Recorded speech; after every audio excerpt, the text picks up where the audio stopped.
क्या तुम भी अपने वीडियो के बैकग्राउंड को कुछ ऐसा चेंज करना चाहते हो? चलो आज इसे करना सीखते हैं। उसके लिए तुम्हें सबसे पहले अपने कैपकट के मोबाइल ऐप पर आ जाना है। उसके बाद न्यू वीडियो पर क्लिक करना है। फिर जिस वीडियो का बैकग्राउंड चेंज करना है उसे सिलेक्ट करना है। फिर उस वीडियो के टाइमलाइन पर क्लिक कर कर उसे डुप्लीकेट कर लेना है। डुप्लीकेट किए हुए वीडियो को ओवरले पर ले आना है। फिर उसे पूरा टाइमलाइन के साथ रख देना है।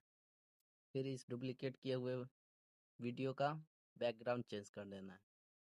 रिमूव बीजी पर आना है और ऑटो रिमूवल पर क्लिक करोगे पूरा बैकग्राउंड रिमूव हो जाएगा। फिर उसके बाद फिर ओवरले पर आना है और जो बैकग्राउंड डालना है उसे सेलेक्ट करना है और इसे पूरा इस पर डाल देना है। फिर उसके बाद लेयर पर आ जाना है। ये बैकग्राउंड जो है इसे इधर ले आना है। लो हो गया तुम्हारा बैकग्राउंड चेंज। और ऐसे ही आसान तरीके से वीडियो एडिटिंग सीखने के लिए मुझे फॉलो कर दो।